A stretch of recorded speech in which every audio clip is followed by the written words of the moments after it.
I hope you've had a great morning so far.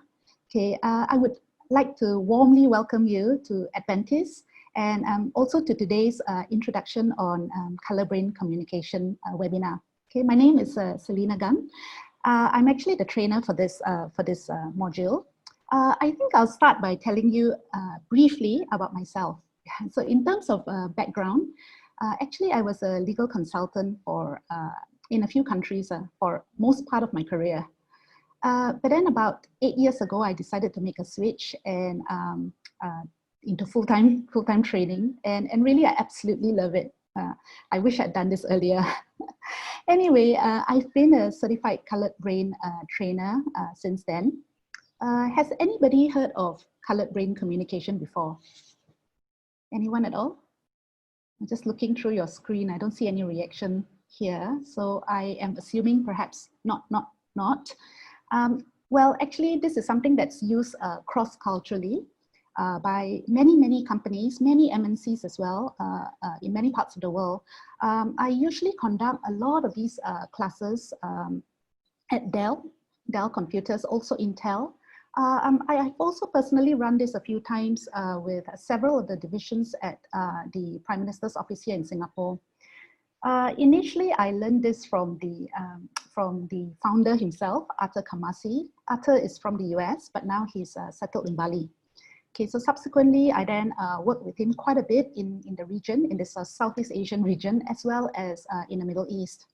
So for myself, actually, what intrigued me, first of all, to know more about color brain initially was because because I'm very interested in psychology, and then also because I really wanted to understand how I can apply color brain concept to communicate and to work better with people, right? So my guess is that you would also like to know what is color brain all about, right? And how would it help you at work and also outside work, yeah? Because this is to do with communication. So when you apply the concept, really, it's applicable everywhere, yeah, with everyone and everywhere. So it can be very enriching. And what I personally like about it is that I find that the concept is relatively simple to understand, and therefore very easy to apply after that. Yeah? Because sometimes if something is a little bit complex, then we kind of like don't apply it. Anyway, I'm guessing that the reason why you're here is for the same reason, right? You want to find out what it's all about and how you can apply it. Am I right? Yeah.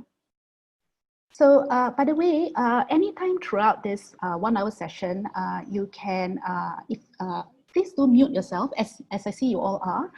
But at any time you want to ask a question or make a comment, do feel free to unmute yourself. Okay, and you can also give me a reaction sign. You can also type in the chat so that I can answer your questions. Now, in case I don't answer your questions in the chat, it's because I'm busy talking. So unmute yourself and do ask me. Okay, or you can leave it at the end when we have a short Q&A session right at the end. So I am not sure if maybe perhaps some of you here are also leading a team. So if that's the case, then color brain will also enable you to enhance your approach to how you lead others, to form teams, to form colored teams, and also it can also be used to interview candidates. So yeah, so but generally, a color brain is very, the concept of color brain is useful for your own personal awareness. Okay, what does it mean? What are these 4 different colors, which I'll share with you very shortly? How will it increase your effectiveness, your personal effectiveness? How it could make you a better negotiator? And on the whole, it would enrich your relationships all around. Now today, we only have an hour, so I will distill the most important things. I will share the basic pointers, and then at the workshop we will have a lot more opportunity to sort of expand on all of that, and then also to do a lot of kind of experiential activities then, which would be a little bit more challenging in a short webinar session here over Zoom. So what is color brain all about, right? So here I will share with you my screen so you can see a little bit. So okay, here the first slide now.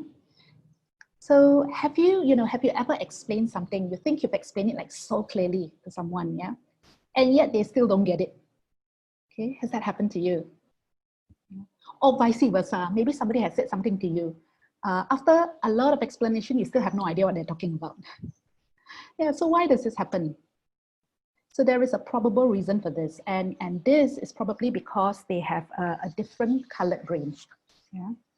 So when we are born, our brain is genetically wired or genetically built to process information in a certain way.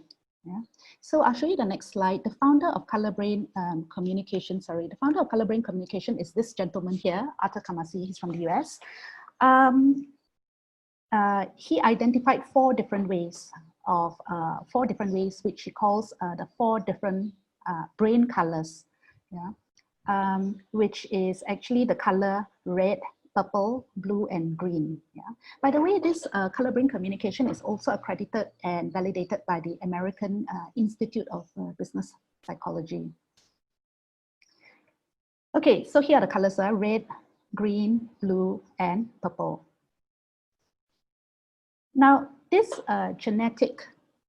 so this is something that is genetically wired or built. Yeah. So this genetic neural processing, it defines the way each color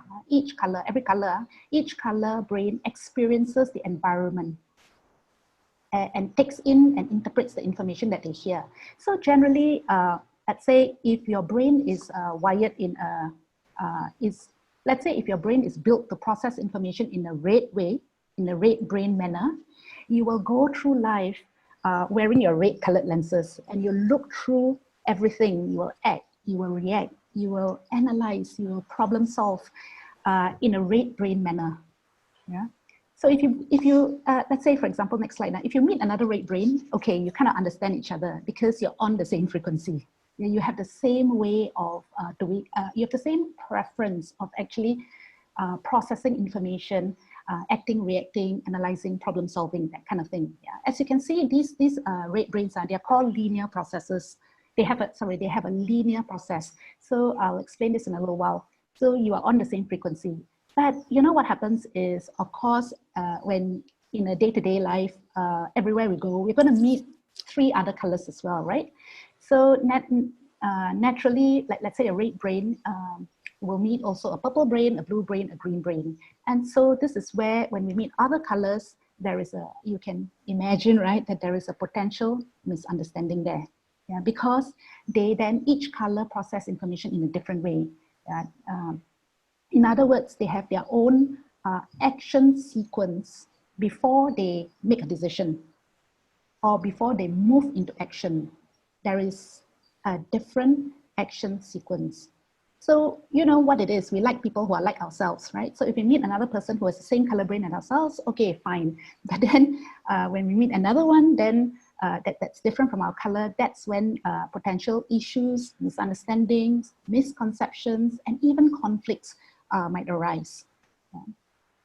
And when that arises, then of course it disrupts the engagement process at work. And then we become less happy, we become more unsatisfied, and it affects our productivity as well, and our own personal happiness. So is it okay so far? Yeah, okay. So I want to stress at this moment that, at this point, that color brain communication technology, this is not a personality testing. Yeah, because personality testing tests a lot of different things. But here, we are only looking at one thing. We are looking at your genetic or your inborn preference to the way you interpret and process the information that you hear. So let's say you hear information, the four colors will sort of interpret and they will process, and they have a different action sequence of what to do after they hear the same information. Yeah? So it's the way you interpret and you process information, the way you get clarity, the way you become clear in what you hear or what you read. and the way you then take action. Yeah? It's a different action sequence. So, so what are the benefits of color brain? Well, you will be able to, once you understand color brain, right, obviously, and I'll share this with you in a short while. Once you understand, but I think it's important to understand why, right, the benefits. So you will be able to appreciate the psychological rationale that affects group dynamics. You know, when we sit together as a group, what affects this dynamics? Yeah? And then how we can also understanding it, understanding how to apply the concepts and what to do can also help you to create an environment where people, everyone can succeed. Because every color has its strengths, and you can leverage on the color of the strengths, and you can actually leverage on the colors to work together in such a way that, in fact, everybody can complement each other very well, you know, and therefore succeed. And understanding that there are 3 other versions of reality apart from your own version, yeah, apart from your own brain color, will also help us to be more tolerant and accept each other. That means there are actually 4 versions of reality. It's not just our own version. Yeah. In fact, it's interesting because in a classroom basis, right? When we find out what is your color brain, and we do that in 2 ways. Well, actually 2 official ways, and that is through an inventory. So you fill in an inventory, and then from the inventory, it will disclose your color brain. But the other way is actually through playing, not to say playing, but through going through an activity with the color brain communication cards. So we have this deck of cards, right? Whereby we ask you a hypothetical question, and there's no right or wrong answer. You then pick up 5 cards, you know, that you feel would answer the question, okay? And then once we see the cards, then and you tell us, of course, why you pick up those cards. And once you do that, we'll be able to it will actually disclose your color brain. So it is interesting in a classroom basis where, let's say, different colors sit together. We then put like different colors to sit together. Then you can see really that the same question is really interpreted very, very differently for all the 4 colors. So you can see there are really different versions of reality. You can see that each color is driven by a certain goal. Each color is driven by a certain fear. Each color has certain overuses, meaning that they use a lot of, right? So that's very it's good to know. You can see for yourself, and you can also ask the other colors, why do they feel that way? Why do they act that way? Why do they think that way? Okay, but anyway, what's important is for us to know that actually there are 4 versions of reality. So understanding this fact, right, can help us to overcome misunderstanding, because once we understand the colors, we know how to preempt certain problems. We can anticipate, right, what are certain problems that can arise as the different colors work, the different combination of colors work with each other. So really, you can then overcome misunderstanding before it even happens, right? So therefore, preempt these problems, and also prevent the wastage of individual and group potential, because you can certainly leverage on each other, each color. And in this whole process, you will then be able to build better relationships, and everybody becomes more engaged, and the working environment becomes more productive. Okay, wouldn't that be great? Yeah. Personally, actually, when I first learned this, I was so eager. I shared it with my mom and my brother, and they are both in two colors that are very, very different from each other.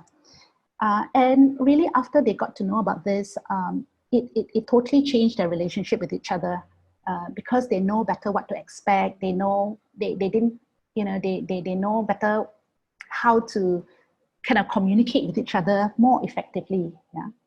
So once you understand the 4 colors, then it's also like when you talk to a red brain, naturally you want to talk in their language. And if you talk to a blue brain, you want to talk in their language, because then it facilitates the working environment, the communication.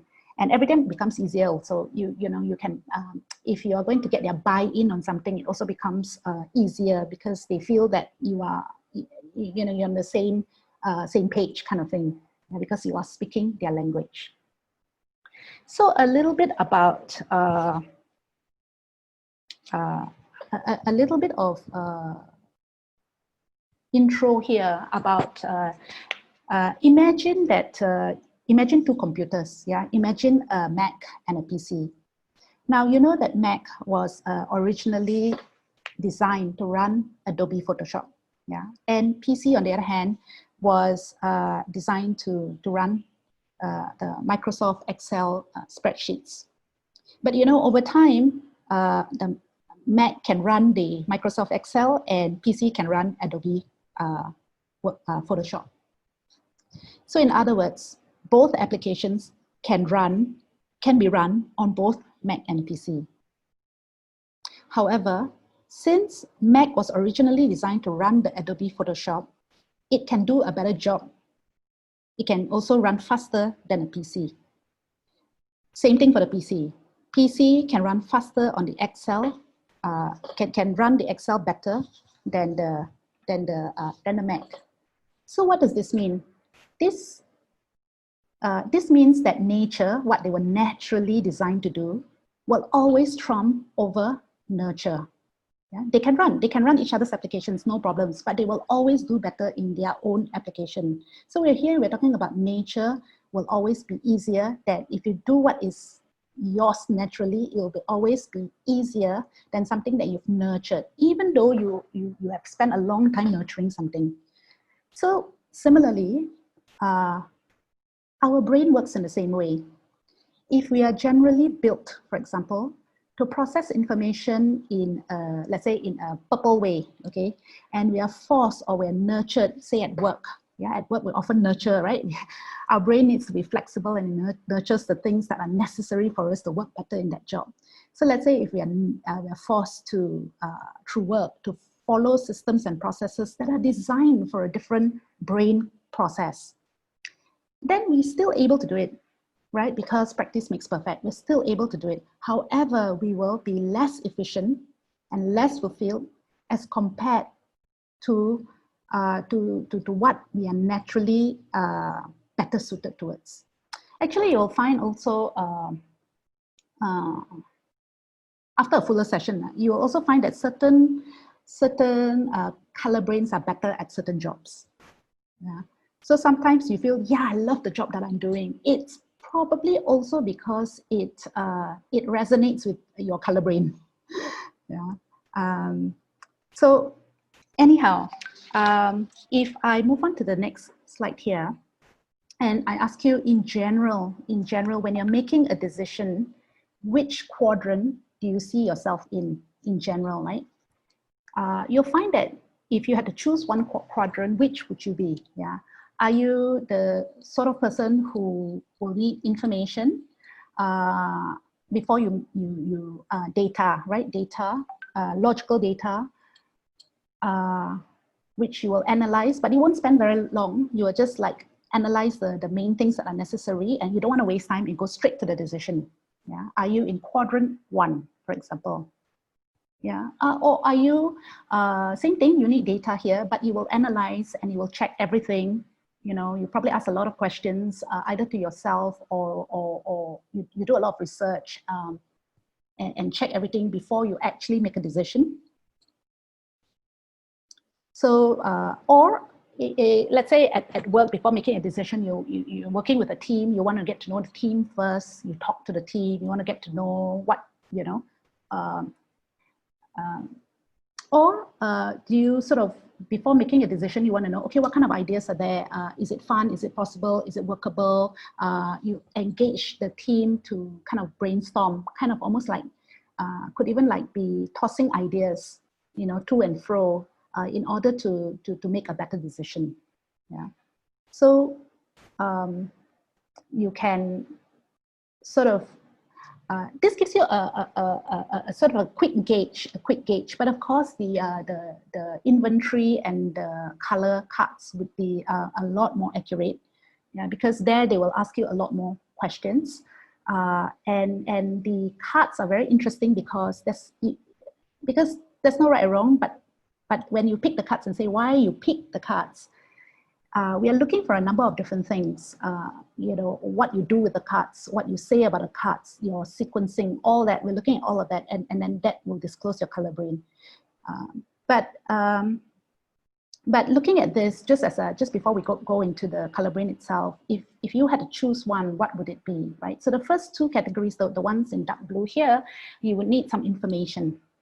However, for the first one here, you just get the must-have information and then don't waste time, quickly go into the decision. Yeah. The second one here is where the must-have and the nice-to-have are both useful because it helps you make a better decision at the end, right? So meaning to say, information first, feelings are secondary. Yeah. Whereas the number 3 and number 4, the emphasis is more on the feelings first. How do you feel about it? If you feel that, if it feels right, right? For example, number 3, if it feels right, you might decide to take a decision because it just feels right, yeah. But you may not necessarily have the full facts in front of you. Or number 4, let's say somebody says something to you and it resonates with you. So you sort of like you move straight into action first, yeah. Because it is fun, it's possible, it's workable, it sounds good. So you move into action first. So here is a more action-oriented category. Yeah. So which of these 4 are you? Okay, but let me go into a little bit more into each of them. There is a lot more to say than what you see on the screen here, but because of the time, I will just mention a few of these things here. So for red brains, generally it's linear processor. Yeah, they have a linear processor, which means to say that they are usually very outcome and very objective driven. So they ask themselves, okay, what is it that I want? What's the outcome? What is it that we want to do, right? And for them, clarity is key. Yeah. So yes is yes, no is no. Don't know, say don't know. They don't like people to beat around the bush, right? Or to smoke the issue. Okay, so clarity is key. And they also don't like to waste time. They want to know what is it that we have to do, and they proceed along that line in a very linear way. They have a very clear sense of purpose and direction. And as they're doing that, they focus on one thing at a time. Okay, so they are the sort of people who like sort of say, okay, tell me, what is the problem? What's the solution? Don't give me all the little details in between. And so they do not want too many details. Only the pertinent details, only the most important details. Yeah. And also another thing about this brain color is that they want things to be clear and not to complicate things, not to overcomplicate things. Right? And they have this ability to detach themselves, right, from the situation. So they don't inject too many feelings. They look at the thing quite objectively, right? So, for example, actually, my husband is a red brain. Okay, so about 2 years ago, I worked with a number of training schools, and both inside and outside Singapore. So there was this training school outside Singapore that invited me to go with them on an interview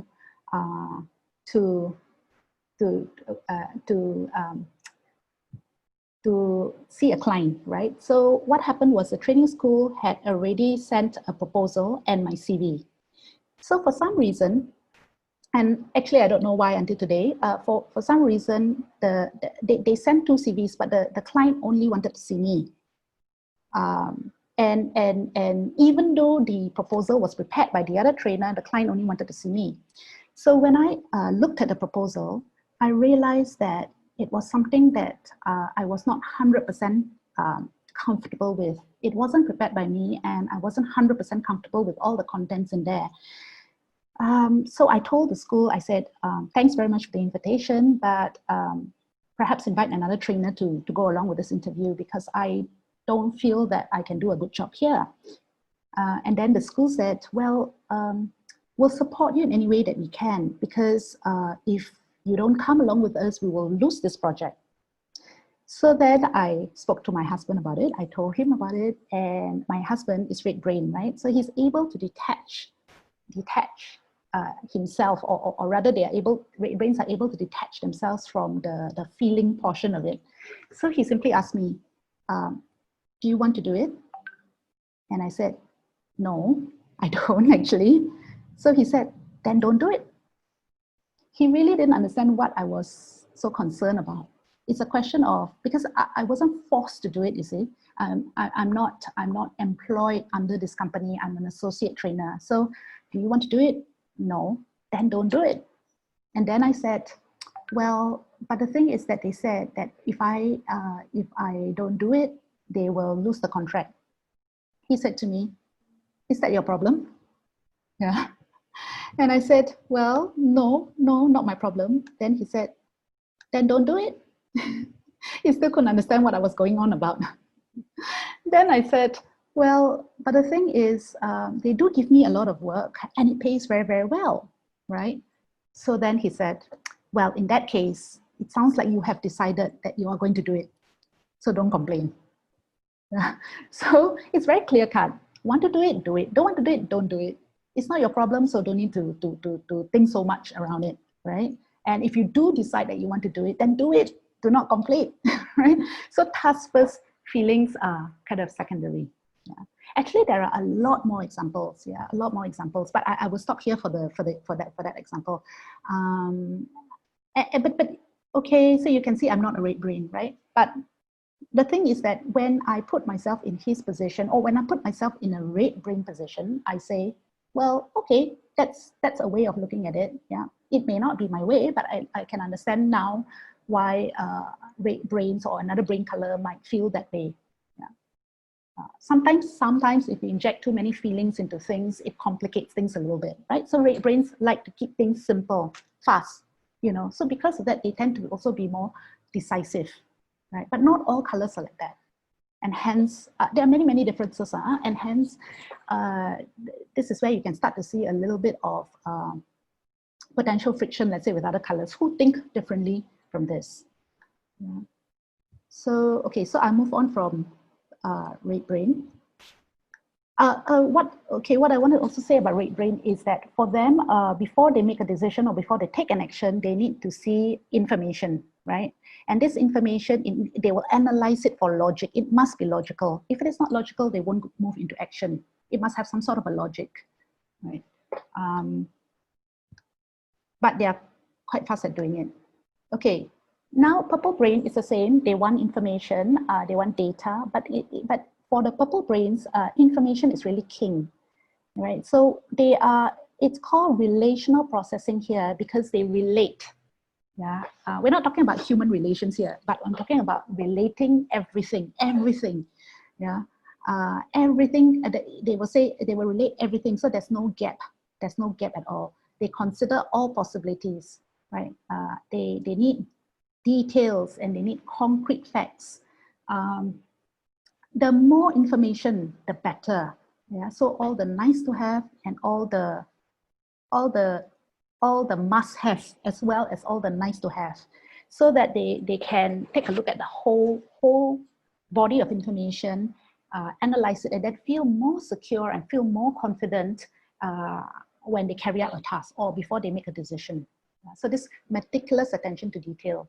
Now, because of this, right, of the four colors, this is the color that tends to be a little bit, this is the color that is the slowest of the four colors. Yeah. Why? Because they are gathering information and they're analyzing the information that they gather.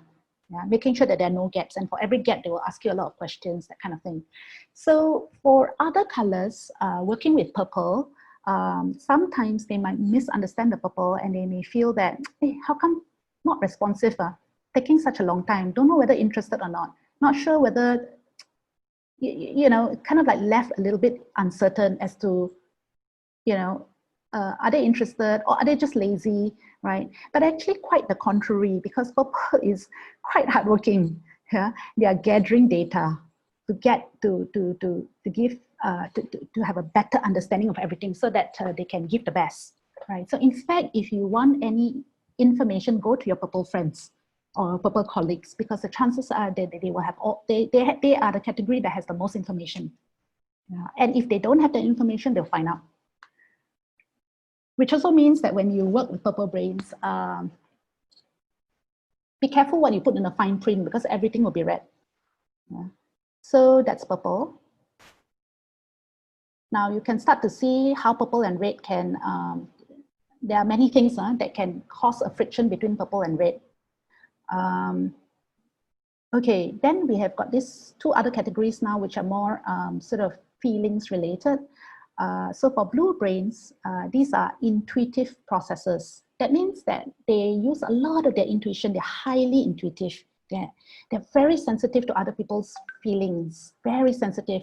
And therefore, of the four categories, this is the category that tends to be the most sensitive, the most emotional of the four categories.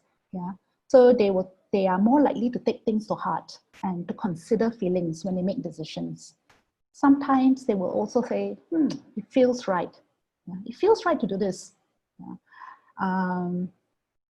So they're driven by this inner intuition. Yeah. They are masters of understanding. When they talk to you, when you talk to them, they can kind of read between the lines. They make great team players. In fact, they prefer to work in a team. Yeah. And for which they are great networkers, great organizers. They're able to wear many, many different hats. And this can sometimes confuse some of the colors. Yeah. They're able to play different roles. Yeah. Sometimes as a friend, as a colleague, as a boss, as a daughter, you know, as a wife, as a husband, they can play different roles. They're very versatile in that sense, yeah, and very sensitive of people's feelings. Sometimes people will think that they are overly concerned.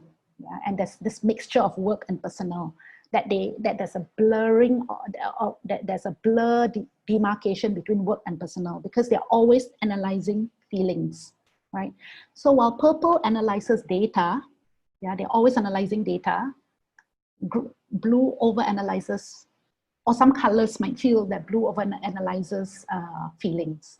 Yeah, too emotional, too sensitive in a way, yeah. And then you have green. So green brains, this group, they are very action-oriented. Yeah? So they are very spontaneous. They can be quite impulsive. So if you say something to them which that resonates with them, they move straight into action. Yeah? If there's a problem, you deal with it then. If there's no problem, why are we talking about it and talking about it and talking about it, right? So while there are some colors like, let's say purple, who will want to analyze everything and make sure and check before going in, the green is already in, right? And yeah, because they are action oriented, and they will deal with the problem when a problem arises. Otherwise, you know, why do we need to analyze something so much? Yeah. You might hear them also say, no action, talk money, no action, because for them, it's too slow. Yeah. So in this case, of the four colors, green is the color that makes the most mistakes because of this impulsive nature, spontaneous nature. However, they are also the color that recovers the fastest from any mistake. Yeah. And the reason for that is because they have what's called a random processor. So what this means is that in their heads, right, they are able to randomly, or another word is called chaotic processing. They're able to randomly or chaotically arrange together a variety of sequences. Yeah. So here, chunks get arranged in a variety of sequences to come up with many ways, many possible ways of approaching the same thing. So that means they can come up with creatively with lots of different ideas to solve the problem. So although they are the one that tend to find themselves making the most mistakes, but that's not a problem for the green, because the green can very quickly get out of it. Yeah. And so they are very fast to find alternatives, options. They can resolve things properly with creative approaches. Yeah. And because of this let's do it approach, right?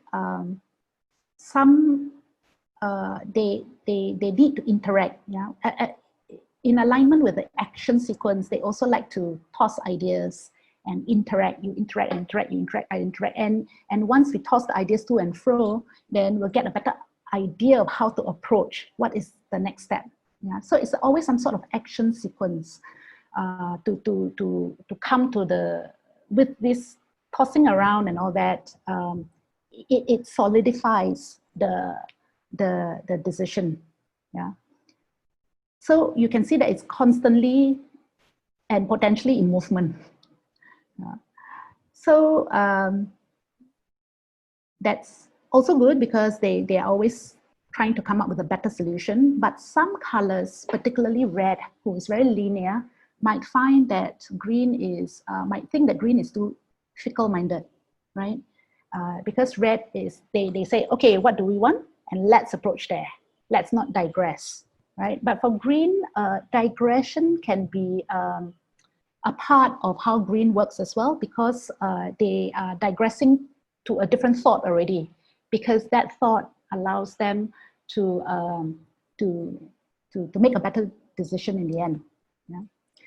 So some colors, because of this let's do it, let's move on approach, some colors might find that, hey, you're too pushy, we're not ready yet, you're too pushy. Yeah. Or some colors might find that you're too fickle. Or some colors might even feel that you're not serious. Yeah? Earlier you said this, now it's this, and next moment it's another thing, right? But that's because the green is always just trying to this action in order to move on to the better decision. Okay. Okay. So in the fuller workshop, we'll look into more points than the ones that I mentioned here, and also sort of look into. I personally like the part where we talk about what are the potential misunderstandings between these colors, because there are so many potential misunderstandings between each color combination, right? I think it's good to know, because we will find ourselves working with the other colors, you know, and so it's good to, next time you talk to somebody who is in another color, you can sort of anticipate first. Like for example, I'm a trainer, right? So if I am working, let's say if I'm co-facilitating with another trainer, I ask myself, okay, what is the color of this trainer? Yeah, sometimes you can tell this through the way people write. You can tell this also through the questions that they ask you, the things that they say. You can also look at, and when you know somebody, you also know, you should know what color it is, what color your boss is and all that, if you know your bosses well, or your colleagues well, or your husband or your wife. And so that so I always ask myself, okay, what is the color of this person? And how would I work best with that color, because I'm this color? How will this color and that color work together? So this is something that we will discuss also more of in the fuller section, as well as how can we preempt the misunderstandings, preempt the potential conflicts, the misconceptions from coming up. So so I like that section. Of course, we will also look at how can you work better with each color? How can you get the buy-in of each color? What happens if you are talking to a group of people and they are all different colors, right? And yeah, so that, okay, I would like to share this slide with you. I know I like this slide also because this slide shows the different action sequence. So for the red brains, now before they go into any kind of action, they will always gather data. Yeah, but you see that they will gather what is necessary. First of all, they'll ask themselves, okay, what is it that we need to do? What's the outcome? And then from there, what kind of information do we need, right? And then with that information, they will analyze the information. And then if it's a green light, it's logical, it makes sense, it's all that, then they move into action. The purple brain is the same thing, but The difference is that they will gather a lot more data first, yeah, and then they will analyze it. Then, so gather more data, they will analyze it, and then if it's green light, then they will move into action. For the green brain, they will gather a little bit of information. If they're happy with the sound of the information, if it makes sense to them, if you're able, yeah, so if they are sold in what they hear, yeah. I forgot to say earlier that the green brain is big picture oriented. So they look at things from a big picture. So if from a big picture oriented, they can see how it would work out. They can understand in their own mind how it would work out. They will have a go at it first, have a go, right? So they will move into action. So you can see over here, the information that they collect is a lot less, which also means that when you talk to a green brain, you also do not need to give them too much information. Otherwise, it will overwhelm them or they will lose their interest. Yeah, so, and then they move into action. Then if there is a problem, then they will look at what the problem is, analyze, oh, what happened. And then they will gather more information in order to move forward, but not a lot more. Yeah, they will gather some information, but not too much, and then move into action again. Yeah, and then again, if there's a problem, they analyze and then move into action, that kind of thing. So you can see over here that this is more of an action sort of, it's geared more towards an action sequence. Let's do it kind of, let's try it, let's do it kind of approach. For blue brains, they will do a lot of reflection as well. They will reflect, oh, what happened in the past? How did it work? Did it work well? Gather a little bit of information, a bit more reflection, a bit more information, reflection, and then they move into action. So there's a lot of sort of resting on their own intuition as well, to make certain decisions or to move into certain actions. So I think this chart is very useful because from this it can guide you a lot in how you manage your conversations, yeah, and the amount of what to say, yeah, the amount of details rather, yeah. What to say obviously depends on the topic itself, yeah, and the emphasis of what you would say as well. Yeah, so in the sense that red and purple, you would look more into the facts, and in blue and green, don't forget the feelings there. Yeah. So that's in a nutshell, that is the 4 colors. But from these 4 colors and from knowing these 4 colors, there's a lot more, but from knowing these 4 colors, it helps you to plan your meetings better. It helps you to anticipate, to prevent, to know where you see, like, let's say if you are red and you're working,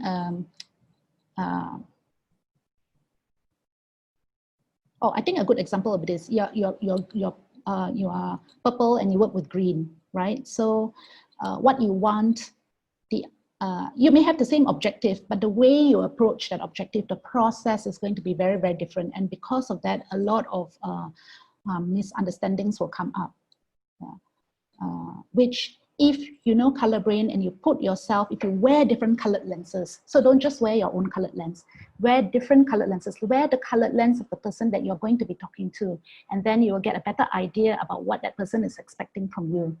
Yeah, and then you kind of like take it from there. So the other thing is also interestingly, in the classroom context, right?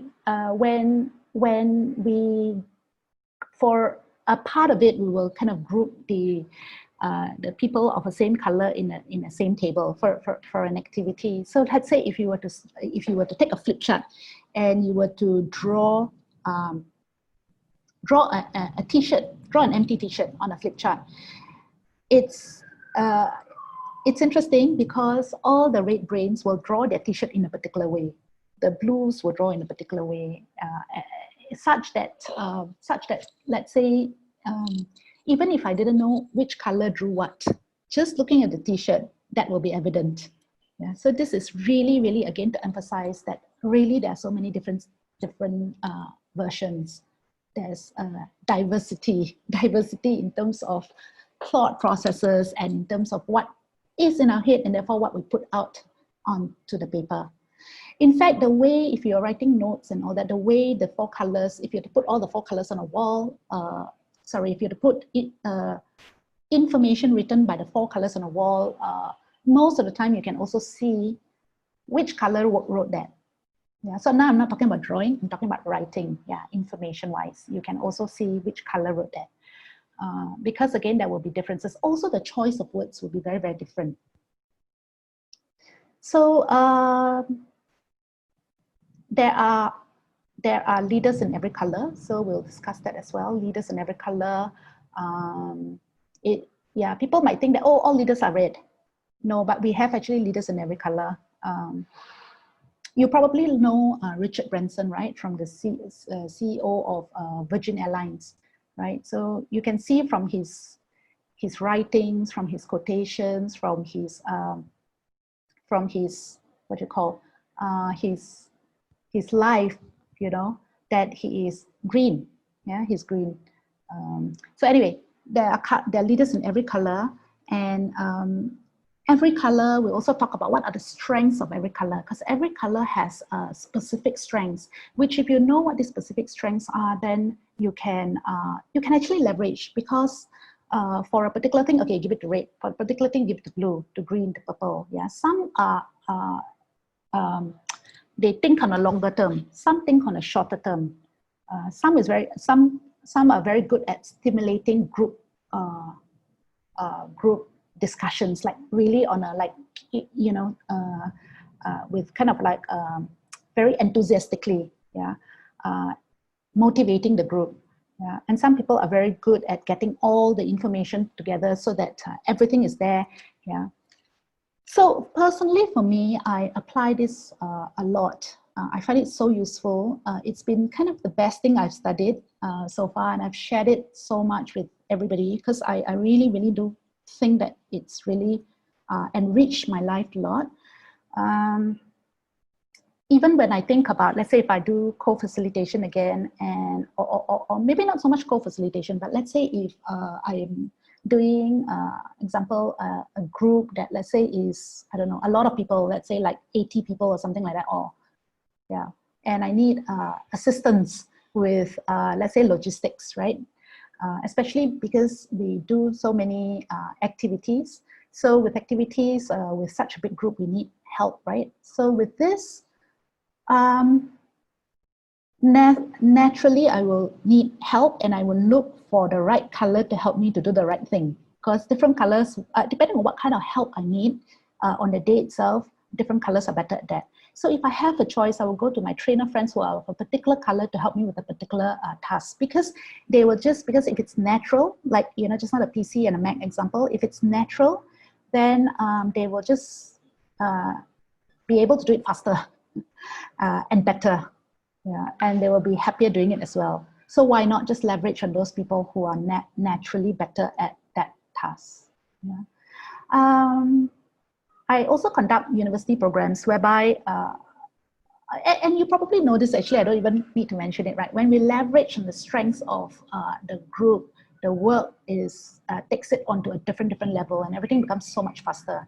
So in my in this group work at the university, I always encourage people to leverage on each other's strengths, and they have to write a group report, right? A log report. And when they write the group log report, and you see how when they leverage on the colors of the different people, the work really is so much faster and better, and better, really better, because you are just doing what you are really good at. So that okay. So the other thing that at the classroom, we will also show videos. So I think a picture is worth 1,000 words, right? So we will also show some videos, and then you can also sort of, there's a video that you can guess, or what is the color of the, it's a reality program, and there are 3 judges, and so you can guess, oh, what's the color of the judges, because from what people say, you can also decipher what is the, it can give you an indication of what the color is. So we will have videos, we will have activities. I will start off just before Color Brain. I'll start off on a small section on the psychological barriers to communication, because these are things that we don't think about, but it really affects the effectiveness of communication, because there are certain psychological barriers that as human beings we all have it. So it's good, and we do an activity which actually naturally brings out that those barriers, so you can see and can feel firsthand what are these barriers, and how having these barriers really impede the communication, and also disrupts the effectiveness or impacts negatively on the effectiveness of the group. And could cause a lot of misunderstanding also. And if you apply this back to Color Brain after knowing it, you can also see, oh, I know now why that person said that, or why that was done that way, and that was what caused the misunderstanding on my part. Yeah, so you can even link it back to games and activities to really understand what happened there. So anyway, this is, by the way, this is the program is run by Aventis, right? We are on the Aventis side. So Aventis is we've been around since 2008. It's actually a training provider, which is a award-winning corporate training provider, and they offer many seminars, many courses, many customized workshops as well every year. So Color Brain is one of the programs that's offered here, and the next session is actually coming up on in July the 2nd. So it's a full day session, 9 to 5. So if you are interested in this, please do take a picture of this. Contact Miss Chaifen, and these are her details here, her email address and her telephone number. You can also scan this QR code to register, and then so that's that. Okay, so this is inside the so with this program, these are the learning takeaway. Okay, we'll make it fun, impactful, enriching. Basically share a little bit more of the Color Brain concept that you have already heard. So there will be some repetition, obviously, as in what we said, as well as other pointers, because in the class there will be others who may not have heard about Color Brain. I will also share this thing called emotional drivers, which I find also very useful, because Color Brain is about your head, right? It doesn't change. Your natural color remains your natural color, unless, God forbid, you meet with an accident, or and then it changes your brain chemistry, or you take medication. So that doesn't change. Your Color Brain, your natural color remains your natural color. However, for emotional drivers, this changes. This changes every 7 years or so. Or if something impactful happens in your life, then your what drives you emotionally will change. So this is something that I will also cover. Now, just a little introduction on that, right? So there are 8 fundamental human drivers that it really guides our actions and our decisions, and either motivate or demotivate us to do something. So the ranking of these drivers are very different, and it changes over time. So again, in the workshop, we'll find out what are your top 3 drivers, because when you understand what are your strongest or your top drivers, you will really have a better understanding about yourself, really, about the decisions that you made in the past, or that the decisions that you will continue to make, because of the drivers that are important to you at this moment. And so you will get to know yourself on a deeper level in a way. I suddenly find that now it's very easy for me to know, do I want to do this job, not job? Because I just have to align it with what drives me. If it doesn't drive me, I know sooner or later I will get bored, or it will not work out, so it's just an awareness, and therefore you can align your activities, accordingly. And you also find out that actually what drives you it's not necessarily the same as what drives your partner, let's say if you're married or whatever, right? Or what drives your colleagues at work. And hence, again, another potential difficulty there because we want different things. But it's again about how you can manage your expectations, manage the others' expectations, as well as work together. And again, for interview purposes, this is very useful because obviously you want to interview people, you want to hire people whose drivers match with what they are supposed to do at work, right? Because it will just work better. So we will do that. We'll learn about emotional drivers as well. Of course, identify your color brain. We also identify your emotional drivers. And then we'll move on to how we can prevent misunderstandings there, in what we can do to preempt, how we can communicate better with each color brain. Yeah. And as well as emotional drivers. So if you want to find out a little bit more, you can also go to this this link here for that. Yeah. Otherwise, I think the main information is here in terms of the date, the time, and if you need the QR code, it's here. Yeah. So actually, in the classes, I like to keep an interactive session. So what I would ask is actually to just speak up, contribute, because I think that's where it really becomes very enriching when it's a two-way, and because all of you have your own questions, your own, sharing and your own examples, yeah, because there's so many examples we can talk about for color brain, and so that's what makes it very, very enriching. But I think for this 1 hour, I needed to sort of lay down the introduction right into color brain, so I kind of doing a lot of talking, which, yeah. So for that, otherwise, I would ask you to share your screen, and if you're doing by Zoom, then we'll be sharing our screen and doing a lot more things than that. So I think we're almost at the end, and I've managed to talk all throughout myself. Do you have any questions, answers? I stop share over here so I can see you. So any questions here? Any final questions? We can stay here for another 5 minutes. So if you have any questions, please don't hesitate to ask. I think I've given you quite a lot of info in the last hour. But if there's any other thing that you would like to know or ask, please feel free to do so. Yeah. Anyone? I've never been on a chat where I don't see any faces whatsoever. Feeling a bit lonely here. Yeah. So I've seen over here, oh, sorry, I'm now looking at the, what you've written here, the chat. Sorry, I was not looking earlier. So some of you have written that you are number 4. So let's go back to number 4 so that we can all see that.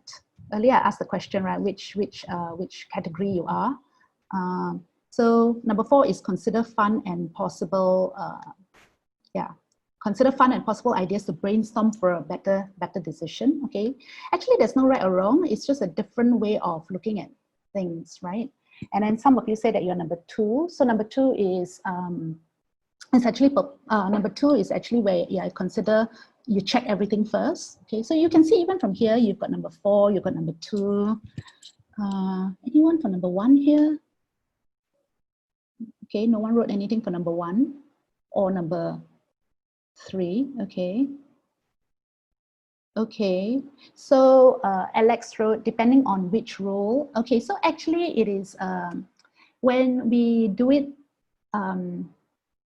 we have to, you see, the thing is that the nurture and the nature can confuse you slightly, because what we want to identify is who you are naturally. Yeah, naturally. That means when you don't have to be something, when you don't have to, sometimes because when you go to work, you put on your work hat, right? When you put on your work hat, you may become something else, right? So that's why Alex said here, depending on the role at the workplace, yeah, or yeah. Oh, okay. You're saying depending on the role at the workplace, yeah. Certain roles will require you to use more of maybe number 2 or number 4. That's true. Now, what is your natural color when you actually don't have to be at work, when you don't have to wear the work hat? What is your natural color? Yeah, because when we are switching from one to the other, the chances are that those are our nurtured colors. We wear a different hat basically as we walk into a different role and as we talk to a different person, and we can do it because we've nurtured the ability to do it. And the longer we are in a job, the better we become. Yeah. But what is your natural color when you don't have to be something? Green brain tends to be, Alex says, green brain tends to be more innovative and constantly fighting better solutions. So it not tend to make more mistakes, just that they're constantly doing it better and improving. Well, that's true that they continually improve. But what I mean by mistakes is that sometimes when you move very fast into action, of the 4 colors, when we generally when we move very quickly into actions, we sometimes may not take all the full information there, but driven a little bit more by impulse. So with that, then of the 4 colors, this is the color that tends to make a little bit more more mistakes in that sense. Yeah. I think it's natural that when sometimes when we and I can show you, because through activities, I have activities whereby when we move very quickly into the action itself, we miss out a few things, and therefore we make the mistakes. So yeah. But that's okay. That's just a different way of doing things. But the good thing, yeah, actually there's nothing bad about any of the colors, because the good thing with the green color is that their head is always moving. It's always moving. It's always improving. Always improving. Yeah. Okay. So Louis says thank you. Sometimes I find myself having different color action at different situations. Yeah, absolutely, absolutely. Because that would be a nurture. Because and that's what we should do actually. We may have a different color, but if we if we talk to a particular person, for example, if I talk to my husband, he's red brain, I will speak in his red brain manner, short, sharp, straight, direct to the point. But if I talk to another friend who requires a lot more information, I will follow suit. I will come prepared with details and all that, because I know that he will ask me more information. Yeah. So, okay, thanks, Susan. Thanks, it's useful. I'm glad. Yeah, I really love this topic, honestly. Thanks, Valerie, also, and Jenny, yeah, and Siti as well. Thank you. I'm glad that you found it interesting, Jenny and Siti, that it brought awareness to the different colors. Yeah. Alex says, I mean, all 4 depending on the people. Yeah, you probably, Alex, very good at you very good at sort of adapting very well in all the different categories. So therefore, to you, all you're able to do very, very well. You see, we are able to nurture ourselves very well. The more you practice, the more exposure you get, the better you are. And sometimes then you get a bit confused. Oh, but I can do all 4. So you know, because you've been there, you've done it, right? You're very, very good at it. And that's good news is that's great. That's great. Huh? But if you really, really reflect, there's one more than the other that's more your natural color. Right? Because in fact, the 4 are very, very different. So anyway, the inventory and the cards will give you a bit more insight. Yeah. Yeah. Yeah. So Joseph says, sometimes I found myself having different color actions at different situations. Yeah. So that is true. Yeah. So Irene says, how do I find out what color we belong to? Actually, at the program, we will have an inventory. So so from the color brain, it's called color brain communication inventory. So it's CBCI, right? You can do that there. Also, the other way is to do the color brain communication cards, which we'll also do at the program itself. The other thing is you can go to the color brain communication website, and you can also purchase it online. I believe right now it's USD 1820 or something like that if they've not raised the prices. Yeah, so actually it's something copyrighted, so that's why I didn't share with you here, because I personally also have to purchase it from the authorized reseller. Yeah, thank you, Alex, for all your comments as well. Okay, yeah, Sean, thanks very much thanks also for listening. And okay, so yes, Alex says yes, the weightages are different for each person, even when more than one color brain. Yeah. Okay, so thank you so much for writing in this chat. I really hope that that you have enjoyed the session. In a classroom, we really do have to engage more. Okay. So if there are no questions, then I will bid you farewell. Have a good afternoon, and take care of yourself during this circuit breaker session. I will flash up one last time, so in case anybody didn't get that. So this is that. Okay. Yeah. So yeah, I think it's good for our personal effectiveness, our own personal awareness, building relationships, both inside, outside work. The emotional drivers are very useful. Sometimes the combination of the different drivers, remember, because I said that that's what we will identify what are your top 3 drivers, the combination of the drivers that you have in the top 3, the combination of it can also reveal why you had certain problems doing certain things in the past, or what is the current obstacle to something that you have in your mind. Yeah, so that comes from the emotional intelligence. Sorry, not emotional intelligence, emotional drivers, and completely 2 different things. Emotional drivers standpoint. Yeah. So while color brain is about the head, the emotional drivers is about the heart, and the heart changes. You know, depending on the circumstances in your life, that changes. Okay, yeah, thanks, Joseph. I'm glad to hear that. Glad to share. I always love to share. So okay. So if not, then have a good morning, and stay safe. Okay, I will end the meeting here. Okay, take care, everyone. Bye bye. Thanks, Alex.